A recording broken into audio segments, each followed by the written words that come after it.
Meeting শুরু। আমির খসরু ও তারেক রহমান তিনটি সুখবর দিলেন। বাড়ি ভাড়া 70% ও বাৎসরিক 8% ইনক্রিমেন্ট চালু। প্রধানমন্ত্রী এই বিষয়ে যা বললেন। তো বন্ধুরা, এই বিষয়টি নিয়ে আজকের এই ভিডিওটিতে বিস্তারিত আলোচনা করতেছি। তো ভিডিওটি সম্পূর্ণ মনোযোগ সহকারে দেখার জন্য অনুরোধ রইল। আজ সকাল 9 ঘটিকায় অর্থ মন্ত্রণালয়ে একটি বৈঠকে অনুষ্ঠিত হয়। অর্থ মন্ত্রণালয়ে এই বৈঠকে সভাপতিত্ব করেন অর্থমন্ত্রী আমির খসরু। তিনি বেতন বৃদ্ধির বিষয়গুলোকে স্পষ্টভাবে তুলে ধরেন। এছাড়াও পে কমিশনের চেয়ারম্যান জাকির আহমেদ খানকে নির্দেশ দিয়েছেন খসড়া সংশোধন করার জন্য। এই খসড়া ব্যাপক ঘাটতি লক্ষ্য করার চূড়ান্তভাবে সকল কিছুর সমাধান করে দ্রুত গ্যাজেট প্রকাশে ইঙ্গিত দেওয়া হয়েছে। বৈঠকে অর্থনীতিবিদরা উপস্থিত থাকায় তারা বলেন, আমরা অন্তর্বর্তীকালীন সরকারের আমল থেকে বেতন বৃদ্ধির বিষয়ে আলোকপাত করে আসছি। আমরা দেখেছি সরকারি কর্মচারীদের আর্তনাদ, তারা অত্যন্ত অক্লান্ত পরিশ্রম করেছে এই নবম জাতীয় পে স্কেল কার্যকর করার জন্য। কেননা 2015 সালে সর্বশেষ যে বেতন স্কেল বাস্তবায়ন করা হয়েছিল সেখানে কর্মচারীদের অর্থনৈতিক অবস্থা খুবই দুর্বল হয়ে পড়েছে। তাই তাদের দিক বিবেচনা করে অর্থনৈতিক শক্তি ফিরিয়ে আনতে চূড়ান্তভাবে দ্রুত বেতন বৃদ্ধি করা প্রয়োজন। সংশ্লিষ্ট কর্তৃপক্ষের একাধিক সূত্র নিশ্চিত করেন, নতুন প্রধানমন্ত্রী খুবই আন্তরিকতার সঙ্গে বেতন বৃদ্ধির সঙ্গে ওতপ্রোতভাবে জড়িত। তিনি নিজেই দায়িত্ব নিয়ে গ্যাজেট প্রকাশের প্রতিশ্রুতি দিয়েছেন। তারেক রহমান চাচ্ছেন কোনোভাবে সময় বিলম্ব না করে দ্রুত গ্যাজেট প্রকাশ করা হোক। যেহেতু দেশের অর্থনৈতিক অবস্থা খুব একটা ভালো নয়, বরং রাজনৈতিক পরিস্থিতি অস্বাভাবিক হয়ে দাঁড়াচ্ছে, তাই সরকারি চাকরিজীবীদের বেতন বৃদ্ধির বিষয়টি আটকে রাখা যৌক্তিক সিদ্ধান্ত হতে পারে না। অর্থ মন্ত্রণালয় থেকে নির্দেশ এসেছে, আগামী 1 মাসের মধ্যে একটি কার্যকর ঘোষণা আসবে। তো বন্ধুরা, বাড়ি ভাড়া মূল বেসিকের 70% পর্যন্ত রাখার বিষয়ে একমত দিয়েছেন তারেক রহমান। তারেক রহমান বলেন, বাড়ি ভাড়া মূল বেসিকের 70% পর্যন্ত রাখা হলে সরকারি কর্মচারী ঢাকা শহরের মতো স্থানে সাবলীলভাবে জীবনযাপন করতে পারবেন। বর্তমান সময়ে 2015 সালের নিয়ম অনুযায়ী 40 থেকে 45% হারে বাড়ি ভাড়া দেওয়া হচ্ছে। এটা দীর্ঘ 11 বছর ব্যবধানে থাকায় কর্মচারীদের মাঝে ব্যাপক অস্বাভাবিক পরিস্থিতি হয়ে দাঁড়িয়েছে। তাই তারা বাড়ি ভাড়া বৃদ্ধির দাবি জানালে নবনির্বাচিত সরকার তারেক রহমান সর্বোচ্চ 70% হারে রাখার সিদ্ধান্ত গ্রহণ করেন।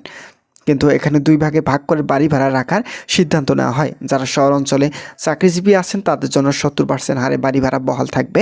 অপরদিকে যারা সিটি কর্পোরেশন ও গ্রামীণ এলাকায় চাকরিজীবী আছে তাদের জন্য 60% হারে বাড়ি ভাড়া সংযুক্ত করেছেন সংশ্লিষ্ট কর্তৃপক্ষ।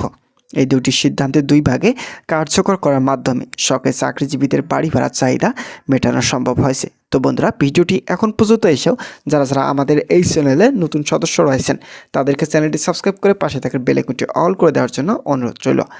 তো বন্ধুরা, এর মধ্যে তিনি আরও বলেন, ইনক্রিমেন্ট আগের তুলনায় বৃদ্ধি করা প্রয়োজন। আগে যেখানে 5% ইনক্রিমেন্ট বহাল ছিল, এই ইনক্রিমেন্ট বাতিল করে সরাসরি 8% হারে কার্যকর করা প্রয়োজন। যেহেতু মূল্যবান সময়ে মূল্যস্ফীতি বৃদ্ধি পেয়েছে, তাই সরকারি চাকরিজীবীদের ব্যয় আগের তুলনায় বৃদ্ধি হয়েছে, যার ফলস্বরূপ সকল দিক বিবেচনা করে বাৎসরিক 8% হারে ইনক্রিমেন্ট রাখা হলে সরকারি চাকরিজীবীদের দ্রুত গতিতে সিলিংয়ে পৌঁছানো সম্ভব। তাই তারেক রহমান সব দিক বিবেচনা নিয়ে বাৎসরিক 8% চূড়ান্ত করার লক্ষ্যে অর্থ মন্ত্রণালয় ও পে কমিশনকে তাগিদ দেওয়া হয়েছে। তো বন্ধুরা, তারেক রহমান আজ 3টি সুখবর দিয়েছেন। প্রথম সুখবরটি হলো, অন্তর্বর্তীকালীন 90% পর্যন্ত বৃদ্ধির সিদ্ধান্ত নেয়, কিন্তু প্রাথমিক দিক থেকে শতভাগ সিদ্ধান্ত নেওয়া হলেও বর্তমান বাজেট ঘাটতি ও দেশের ভঙ্গুর অবস্থা বিবেচনায় 90% হারে পেনশন সুবিধা কার্যকরের বিষয়ে ইতিবাচক সিদ্ধান্ত আসে। সংশ্লিষ্ট কর্তৃপক্ষের একাধিক সূত্র এই বিষয়গুলো নিশ্চিত করায় সরকারি চাকরিজীবীদের দীর্ঘদিনের যতগুলো সমস্যা ছিল সকল সমস্যা ধাপে ধাপে সমাধান হবে বলে মন্তব্য করেন কর্তৃপক্ষ। দ্বিতীয় যে সুখবরটি রয়েছে তা হলো ব্লক পোস্ট বাতিল ও সিলেকশন গেট পুনরুদ্ধার। এই 2টি সিদ্ধান্ত আবারও আলোচনায় কেন্দ্রবিন্দু হয়ে দাঁড়িয়েছে। তারেক রহমান সিদ্ধান্ত মোতাবেক ব্লক পোস্ট সরাসরি বাতিল করা হবে। এই সিদ্ধান্তগুলো হয়তো কিছু কিছু ক্ষেত্রে সমস্যা তৈরি হলেও স্থায়ীভাবে সকল সমস্যার সমাধান এনে দিতে সক্ষম।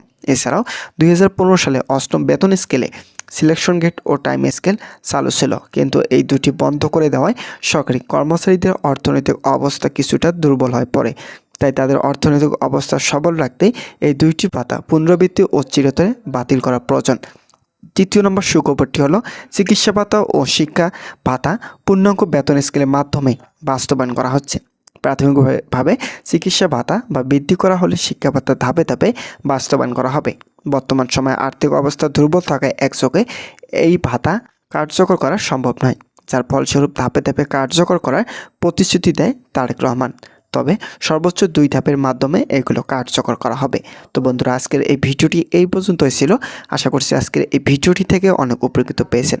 যদি কোনো ধরনের উপকৃত পেয়ে থাকেন তাহলে অবশ্যই আমাদের এই চ্যানেলটি সাবস্ক্রাইব করে পাশে থেকে বেল আইকনটি অল করে রাখবেন, যাতে পরবর্তীতে নবম জাতীয় পে স্কেল সম্পর্কিত সকল গুরুত্বপূর্ণ আপডেট তথ্য সবার আগে আমাদের এই চ্যানেলে পেয়ে যেতে পারেন। তাই সকলকে চ্যানেলটি সাবস্ক্রাইব করার জন্য অনুরোধ রইল। ধন্যবাদ সকলকে।